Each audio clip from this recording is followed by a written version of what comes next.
The night was calm, the kind that lulled men into arrogance. Beneath the moonlit surface, I-41, a Japanese submarine, moved silently through warm Pacific currents. Its captain leaned over the plotting table, confident. The Americans, he told his crew, wasted steel on foolish contraptions. Spigots that fired forward instead of dropping their charges astern. They cannot hit what they cannot see. Then the sonar operator stiffened. A sharp metallic pulse echoed through the hull. Ping, ping, ping. The destroyer was closing fast, but the captain waited, expecting the usual. Depth charges always fell behind. One chance to dive deep, turn hard, and slip away. That had always worked, only this time the ocean betrayed him. The pings grew faster. Then, a sound no one had ever heard before, a stuttering roar like metal rain. Dozens of projectiles arced through the night sky, hissing as they entered the water ahead of the submarine. 30 small explosions followed, but not all at once. One after another, each closer, each sharper. The crew barely reached the diving planes before the pressure hull shattered. Above, on the bridge of USS England, a sailor whispered, "The Hedgehog works." In the early years of World War II, the ocean was a graveyard of guesses. For both sides, anti-submarine warfare was more ritual than science, a mix of intuition, timing, and luck. Destroyers and corvettes carried racks of depth charges, heavy steel cylinders filled with high explosive and set to detonate at pre-chosen depths. When sonar detected a contact, the ship raced forward, dropped its load astern, and hoped one of the explosions happened near enough to crush a submarine's hull. It was a brutal but inefficient system. The shockwaves deafened the destroyer's own sonar, forcing it to break contact just when accuracy mattered most. And the ocean, wide and deceptive, offered the submarine 1,000 ways to escape. A battle of instincts. For the men aboard escort ships, every attack felt like throwing stones into the dark. The sonar operator heard a faint echo, called out bearing and range. The captain ordered, "Stand by depth charges." Then came the roar, a thunder of cascading explosions behind the ship. The sea boiled white. Smoke rolled over the stern, and every man waited for oil to rise, the only proof of a kill. Most times, nothing surfaced. The target had slipped away. In 1941 and 1942, British and American escorts expended hundreds of depth charges for every confirmed sinking. Convoys still lost ships weekly. A U-boat or Japanese submarine needed only one lucky shot. A destroyer needed perfect luck to score even once. The submariner's advantage, submarines, meanwhile, thrived on that chaos. Their greatest weapon was silence. After launching torpedoes, they simply listened, hearing the explosions astern, counting the seconds, feeling for the gaps between depth charges. Those gaps meant life. Japanese captains in particular held deep faith in the ocean's geometry. They believed that once submerged beyond 300 feet and zigzagging, no surface ship could touch them. The enemy's sonar beams scattered. The destroyer would pass overhead, and by the time it circled back, the sub would be gone.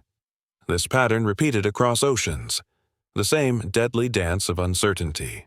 The Americans called it chasing ghosts. The Japanese called it the music of escape. But as 1943 approached, the Allies grew tired of missing. Somewhere in Britain, an engineer looked at the charts of failed attacks and noticed something no admiral had seen. Every explosion happened behind the contact. The solution, when he sketched it, was absurdly simple. Attack forward. The birth of an idea. The Royal Navy's laboratories at Fairlie, Scotland, began experimenting with a new concept: small, contact-fused bombs that could be launched ahead of the ship in a tight pattern. They would detonate only upon striking metal, not water pressure, allowing sonar to stay active until the moment of impact. No more breaking contact, no more guessing. The first prototype resembled a cluster of short steel tubes mounted on the forecastle.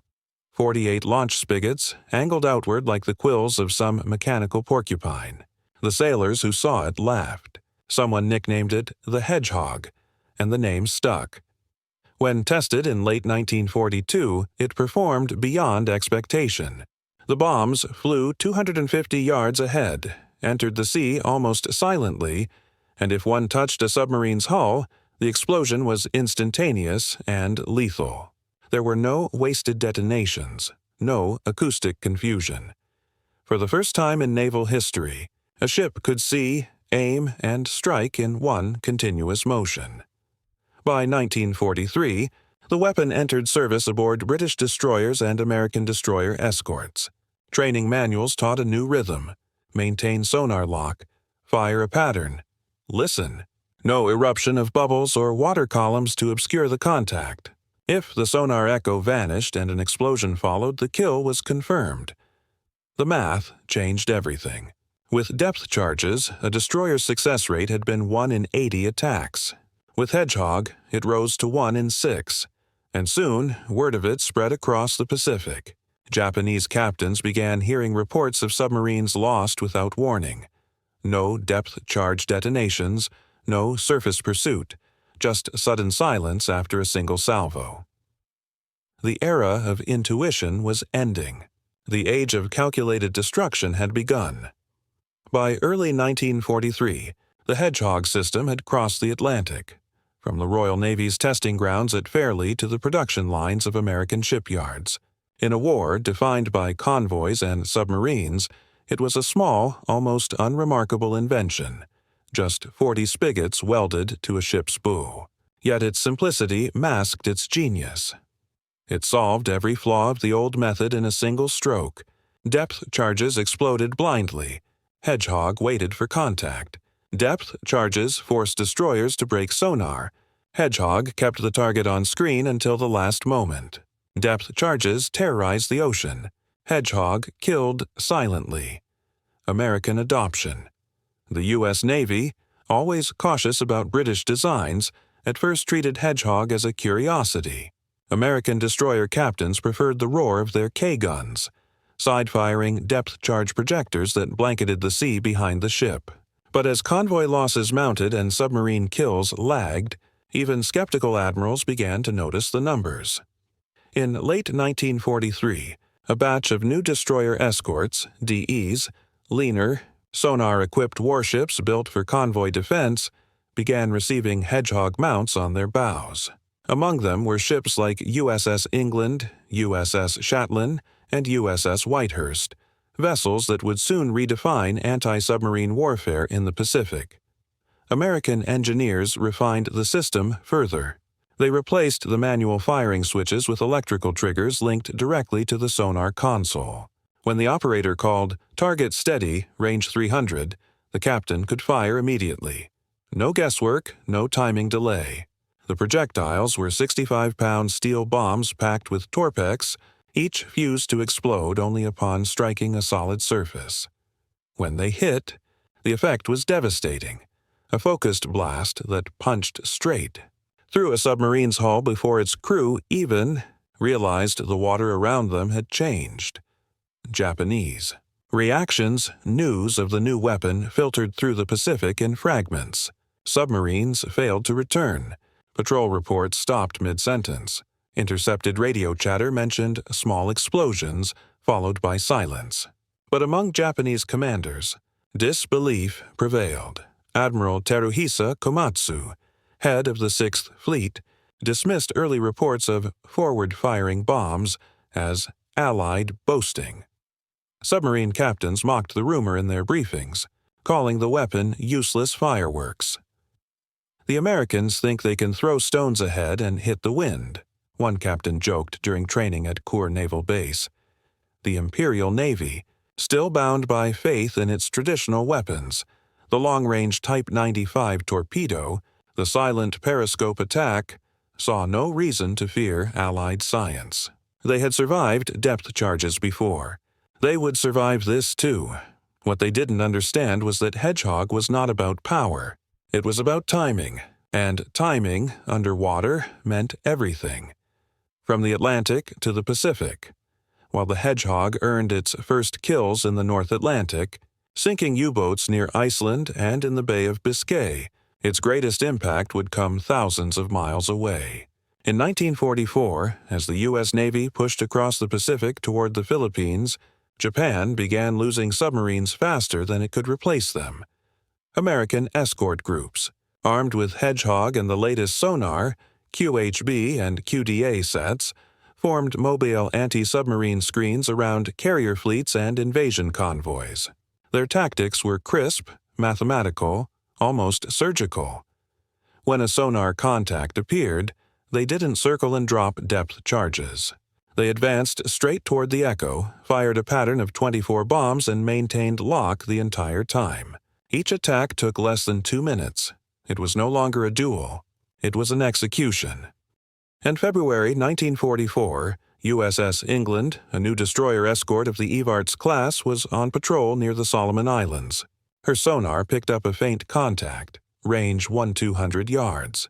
The operator tracked it until the range closed to 300. The captain ordered fire. 40 bombs shot forward, splashing in a tight oval.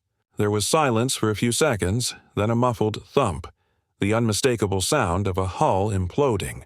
Oil and wreckage rose to the surface. It was over in 30 seconds. The captain radioed in. Contact confirmed destroyed. Hedgehog successful.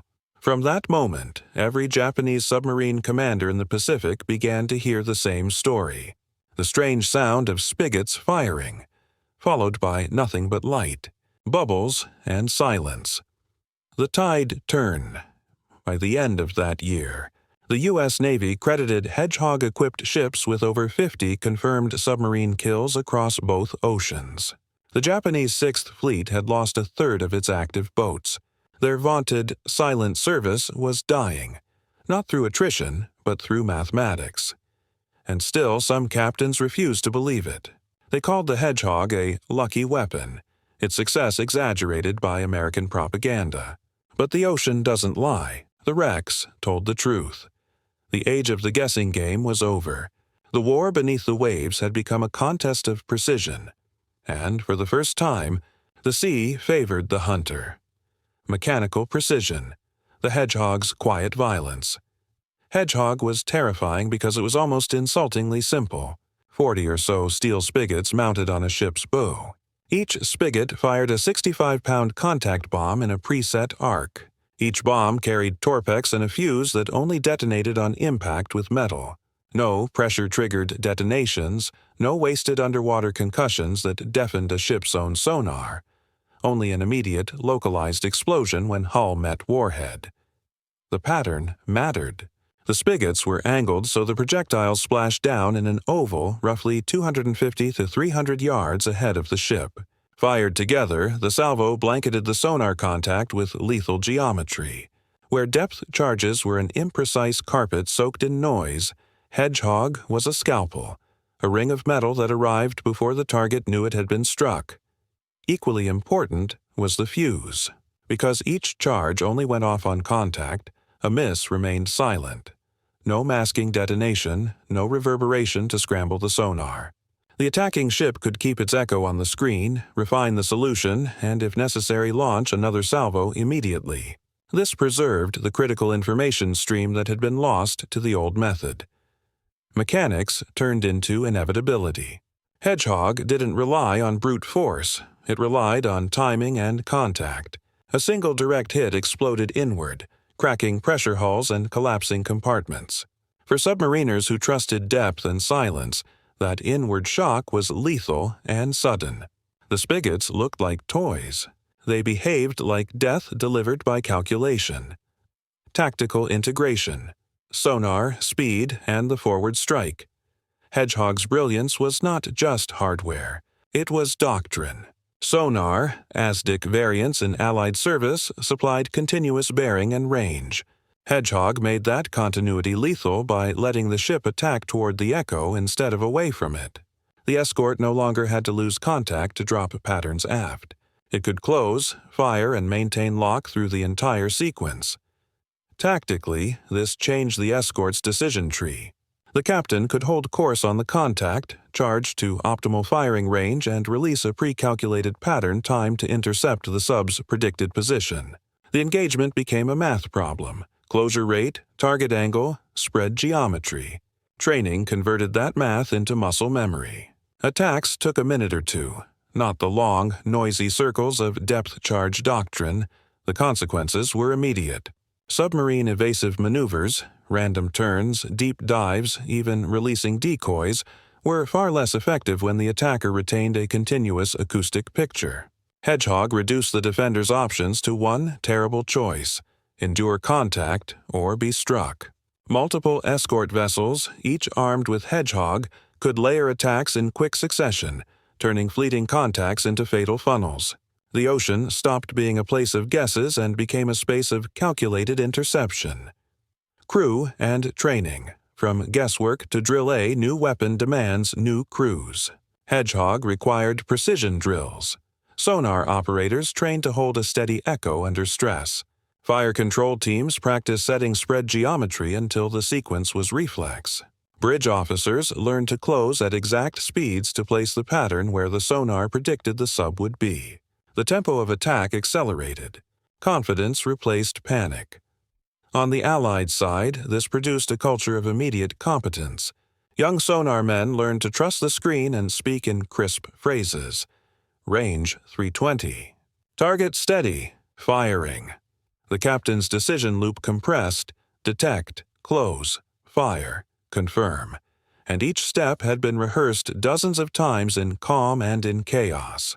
Because the weapon did not require the ship to turn or lose contact, doctrine emphasized aggression. Hold the echo. Don't circle away. For the submarine crews, the change was brutal. Their old survival drills, wait out the depth charge pattern, listen for prop washing, time the escort search, no longer worked.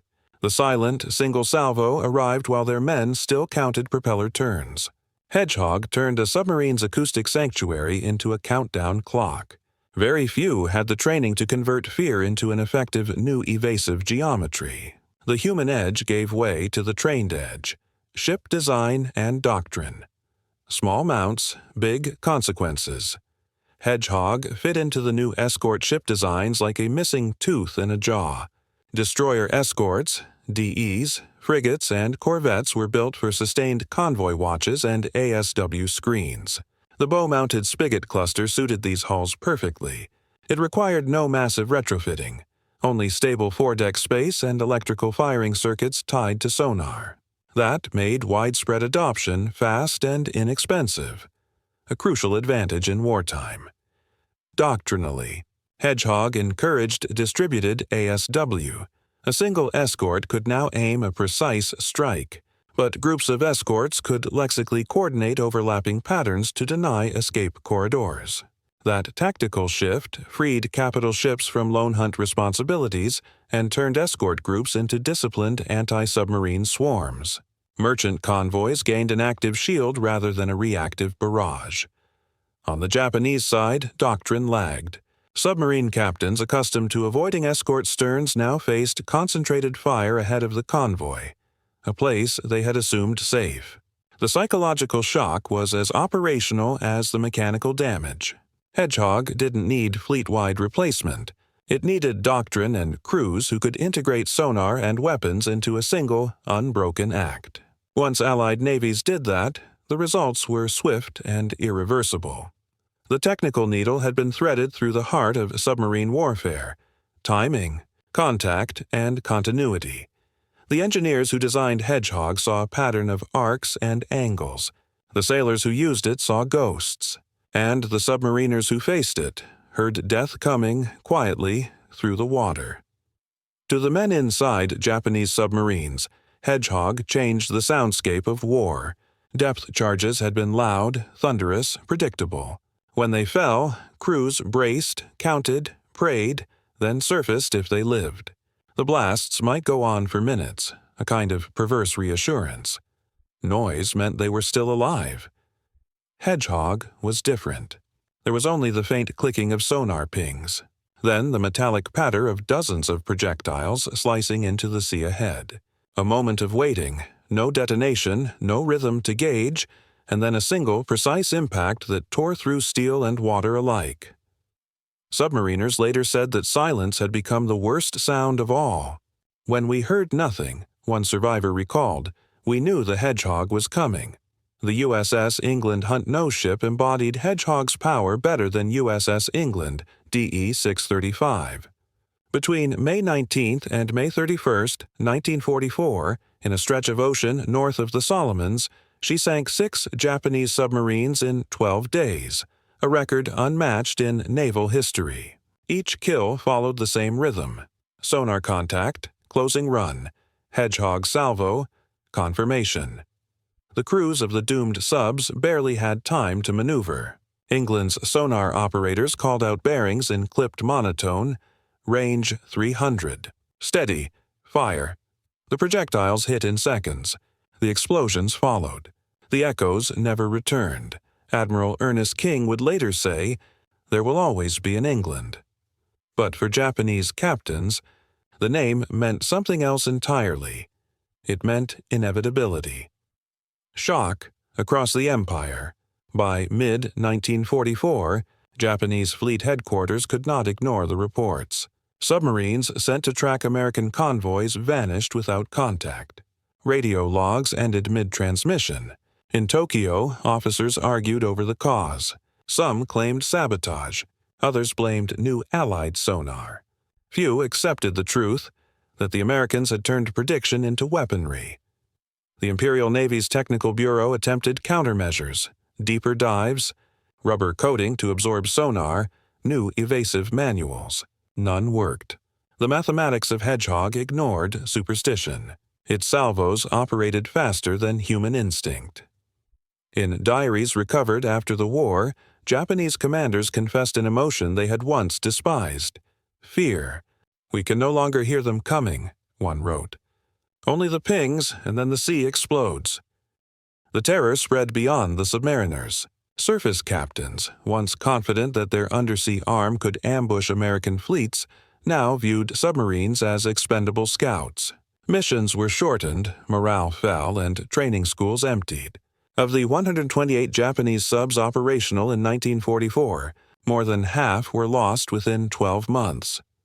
Sailors described dreams of the lightless ocean lit suddenly by dozens of falling sparks, the Hedgehog bombs entering water above them like descending stars. In post-war interrogations, one officer called it a rain that never misses.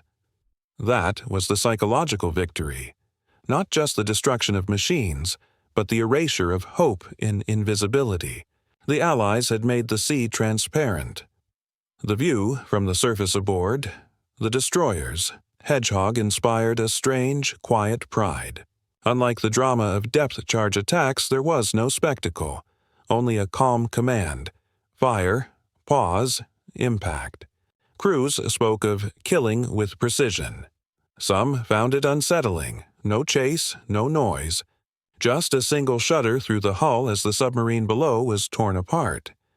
In logbooks, captains wrote simply: contact lost, explosion heard, oil sighted. Behind those words lay hundreds of men who never resurfaced. The sea that had once been their ally now marked their graves.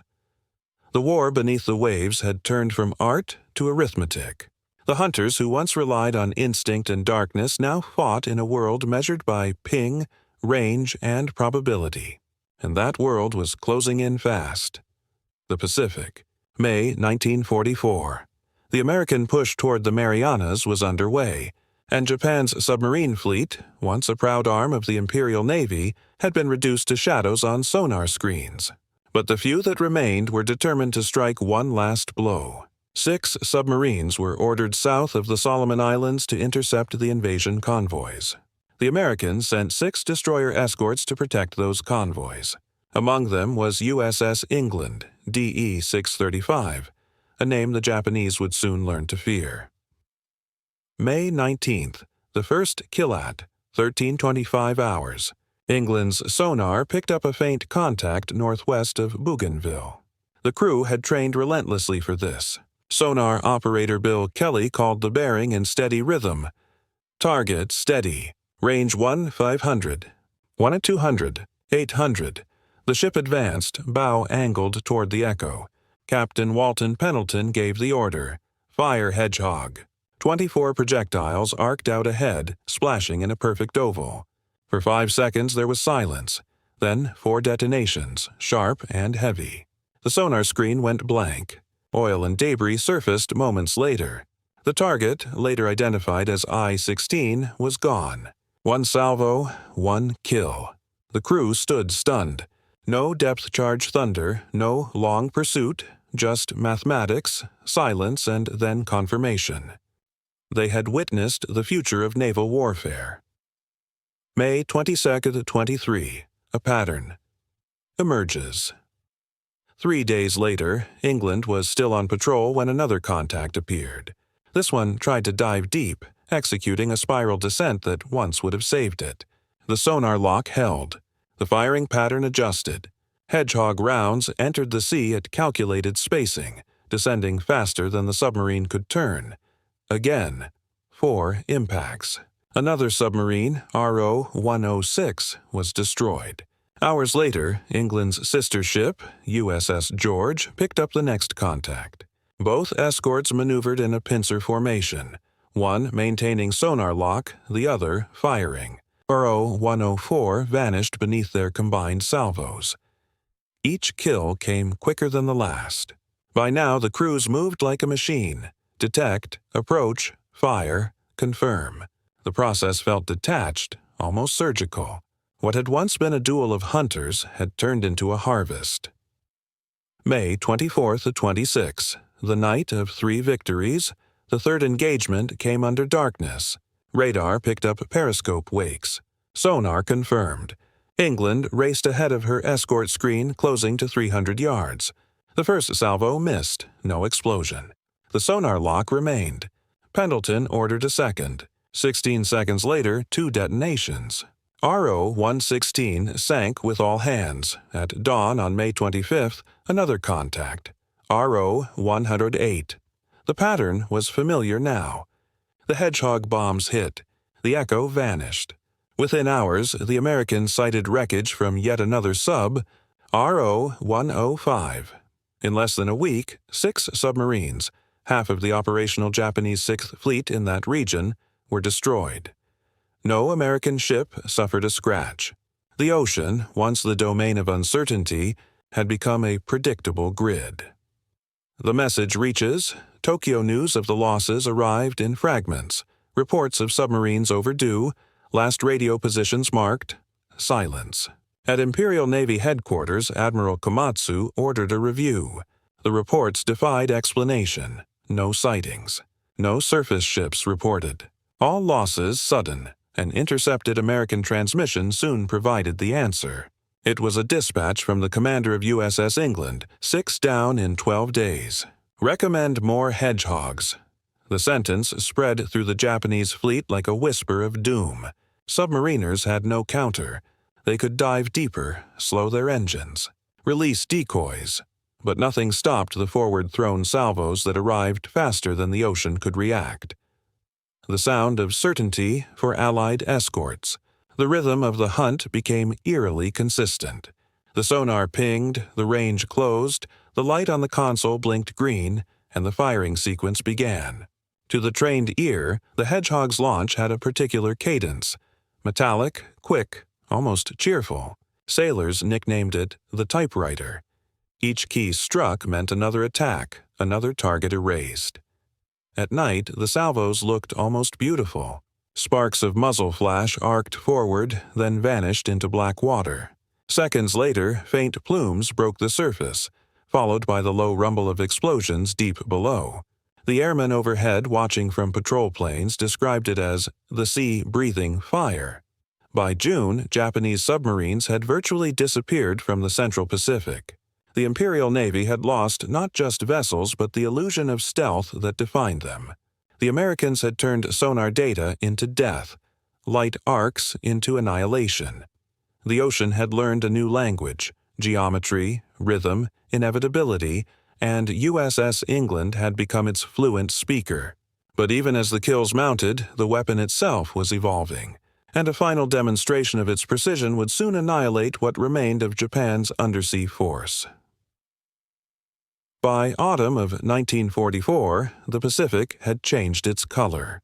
What once shimmered with the threat of unseen predators now glistened under absolute Allied control. The American fleet was advancing toward the Philippines, and with it came not just carriers and battleships, but a vast, invisible shield of destroyer escorts armed with sonar, radar, and Hedgehog launchers. The Japanese called it the Cage of the Sea.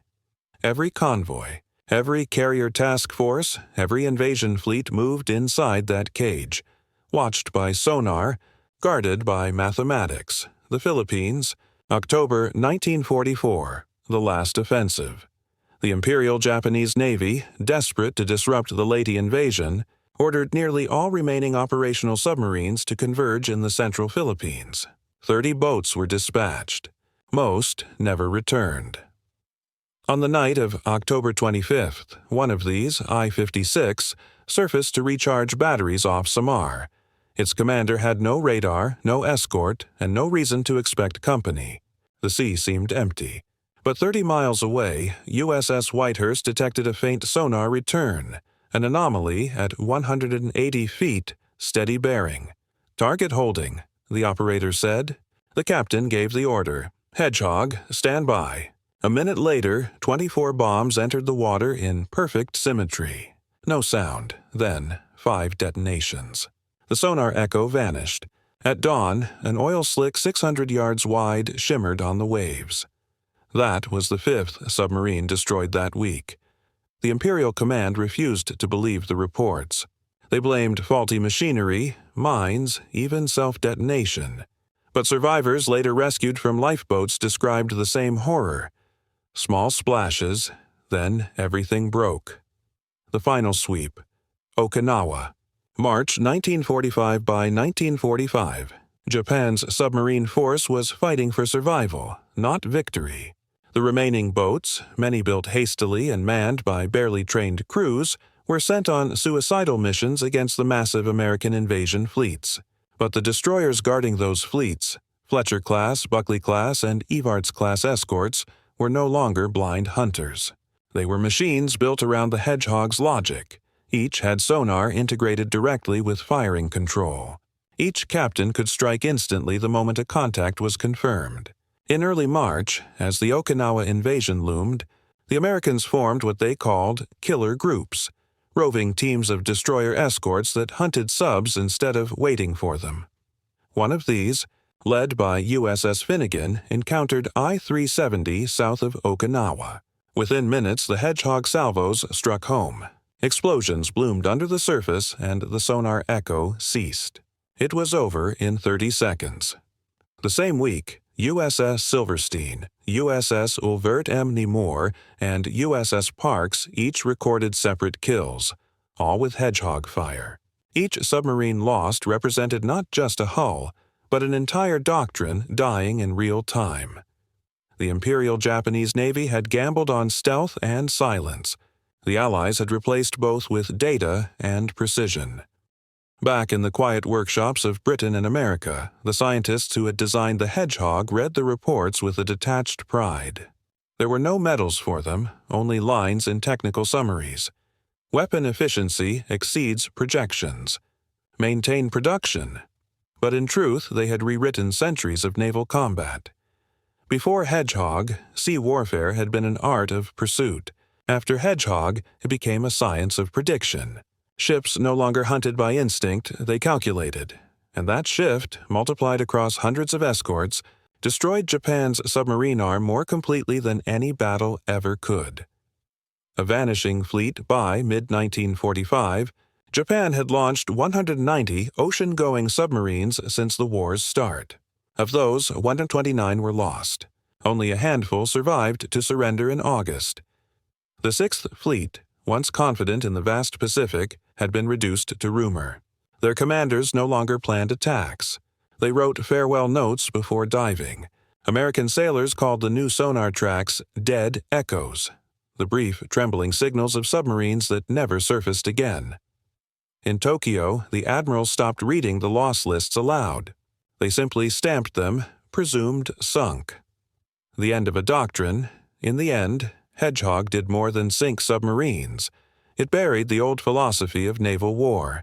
The Japanese had built their silent service on courage, stealth, and intuition. The Allies replaced those virtues with circuits, patterns, and probabilities. A destroyer could now fight in total darkness and still strike unseen enemies with surgical accuracy. That change, the quiet transfer of power from instinct to information, was irreversible. It would guide the design of post-war navies, sonar systems, and anti-submarine weapons for decades, and it began with one small cluster of steel spigots on a destroyer's bow. The Pacific had once been ruled by the unseen.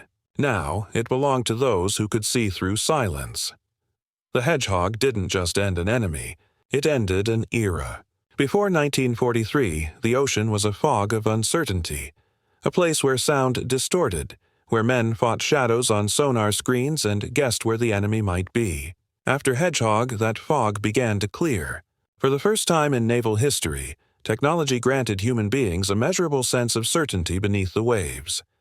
The Atlantic and Pacific were littered with wrecks that proved it. Submarines that once slipped away with quiet arrogance now lay split open on the seabed. Hulls crushed, engines exposed like broken organs. Japanese crews, who had once been the predators of the Pacific, were now its ghosts, a statistical revolution. In the months after Japan's surrender, the U.S. Navy compiled the cold arithmetic of the war beneath the sea. Hedgehog had achieved a kill ratio 13 times higher than depth charges. Ships equipped with the system recorded over 180 confirmed submarine kills across both theaters, more than any other single anti-submarine weapon. But the numbers told only part of the story. What mattered more was how the weapon changed behavior. Before Hedgehog, sonar contact often meant frustration, hours of pursuit, wasted ordnance, and silence.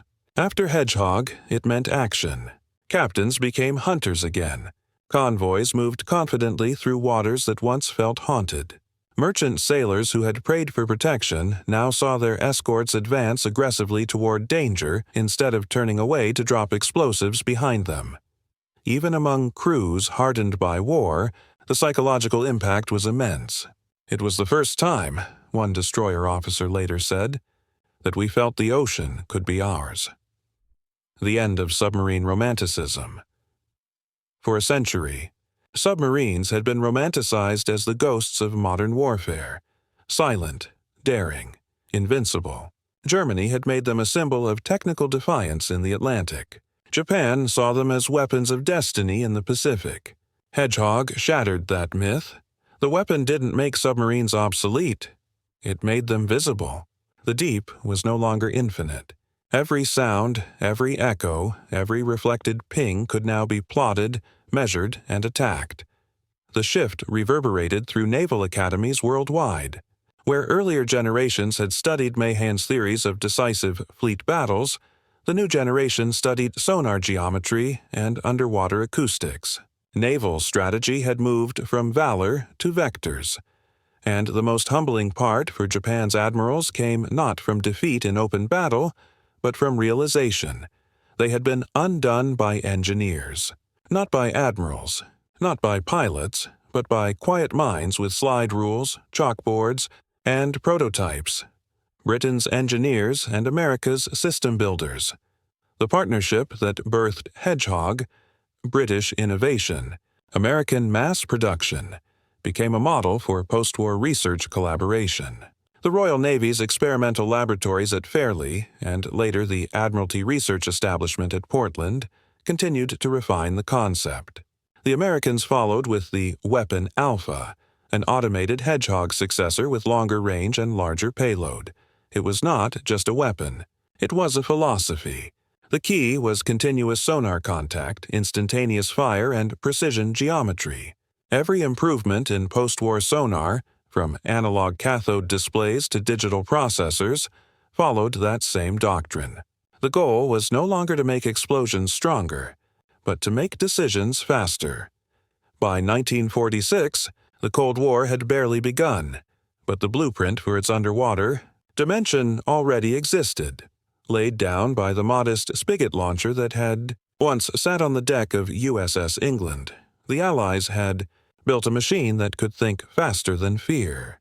But its success had also revealed something deeper, that future wars would be won not by courage alone, but by calculation. The war ended, but Hedgehog's echo never faded. Its principle, strike forward with precision, not backward with noise, became the genetic code of modern anti-submarine warfare. Every Navy that studied the wrecks of 1945 drew the same conclusion. Future oceans would belong to those who could calculate faster than the enemy could hide. Britain's Squid and Limbo, the evolution of the pattern by 1946. The Royal Navy had already begun replacing Hedgehog with a deadlier descendant, Squid. Instead of 40 small contact bombs, Squid launched 3 large 390-pound depth charges in a controlled triangular pattern. Unlike Hedgehog, which required a direct hit, Squid's charges detonated automatically at sonar-determined depths, ensuring lethal shockwaves even against deeper-diving post-war submarines. Squid's brilliance lay in automation. It was linked directly to the ship's sonar. Once the operator locked the target, the computer set range, bearing, and depth automatically. The captain merely pressed fire. A few years later, Limbo, an advanced 3-barrel mortar, refined the system even further with stabilized mounts and longer range, projecting. Explosive geometry, 1,000 yards ahead of a moving ship. These post-war designs carried Hedgehog's DNA. The idea had matured from experiment to doctrine. Fire forward, maintain contact, never lose the echo. America's Weapon Alpha and ASROC. The age of electronics across the Atlantic, the United States turned Hedgehog's principle into an electronic art form. In 1950, the Navy introduced Weapon Alpha, an automated, power-driven launcher that hurled a 250-pound charge nearly 800 yards ahead. Unlike Hedgehog, it required no manual alignment. Radar, sonar, and fire control computers calculated trajectory in real time. The weapon could be fired in rapid salvos, creating a lethal curtain beneath the surface. But the true descendant arrived a decade later. ASROC, anti-submarine rocket. It fired not a bomb but a torpedo. Guided by sonar data, the rocket lifted off the ship's deck, arced across the sky, and plunged its warhead into the exact sonar coordinate, sometimes miles away. It was Hedgehog's philosophy extended into the missile age. The weapon no longer needed to see its enemy. It simply followed the math. From the spigots of 1943 to the rockets of 1961, the principle was identical. Continuous contact. Precision first. One motion from detection to destruction. The Cold War Ocean. A new kind of fear by the 1960s, the great navies of the world were no longer hunting Japanese or German submarines. They were hunting each other. Nuclear submarines could dive deeper, travel faster, and hide longer than any wartime design. Yet Hedgehog's descendants still ruled the pursuit. Sonar arrays spread beneath the waves. Computers mapped sound propagation through temperature layers. Destroyers and patrol aircraft worked together, feeding acoustic data into centralized command rooms, modern combat information centers that owed their very concept to the tactical rhythm Hedgehog had inspired. The ocean itself had become a nervous system, pulsing with pings and returns. The difference between 1944 and 1964 was scale. Where one destroyer had once tracked one target, now entire fleets tracked entire oceans. The language of sonar, the ping, the bearing, the range, remained. But the power behind it was digital, relentless, and invisible. It all traced back to that first moment when a single destroyer captain realized he didn't need to drop explosives behind him. He could aim forward and know. For the men who survived the submarine wars, Hedgehog represented a paradox. To Allied sailors, it was salvation, the weapon that turned the tide and saved convoys. To Japanese and German submariners, it was horror, the end of the silent refuge. Yet among engineers and historians it became something else entirely, a symbol of intellectual victory. A moment when science outpaced superstition, when calculation overcame chance. Every sonar buoy, every homing torpedo, Every digital fire control system carries a trace of that lineage. Even today, on modern destroyers, young sonar operators still hear echoes of those early pings. Their monitors may be digital, their weapons automatic, but the logic is unchanged. Track, range, fire, confirm. The hedgehog's geometry remains alive in every modern strike. The Pacific War had ended 80 years ago, but beneath the waves, its mathematics never stopped expanding. What began as 40 spigots on the bow of a destroyer became the foundation of how humanity would think, fight, and navigate the unseen world below. The ocean was no longer a mystery. It had been mapped by sound and mastered by reason. The day the deep lost its secrets. War has a way of forcing human beings to look inward, into fear, into faith, and sometimes into the limits of their own imagination. The ocean, for centuries, had been the last refuge of those limits. It was where ships vanished, where sound distorted, where even light itself surrendered. For generations, men believed the sea could never be conquered, only endured. Then came the hedgehog. It didn't roar like a cannon or thunder like a bomb. It whispered. It whispered mathematics, geometry, and patience. And in doing so, it changed forever how humanity looked at the water below. When Allied destroyers began firing hedgehog salvos across the Atlantic and Pacific, they weren't just fighting submarines. They were proving that even the deep could be measured, mapped, and mastered. Every contact that vanished from sonar was another myth erased. The sea was no longer an unknowable expanse filled with ghosts and luck. It was a grid of coordinates, governed by physics and logic.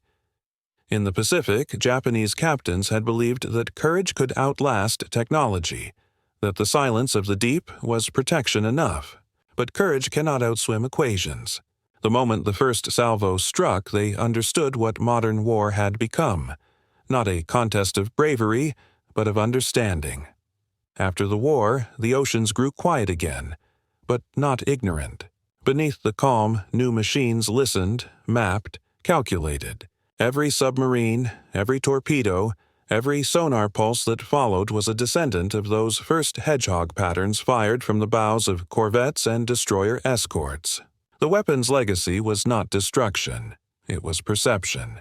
It taught navies, engineers, and even nations that dominance comes not from power alone, but from the ability to see clearly through uncertainty.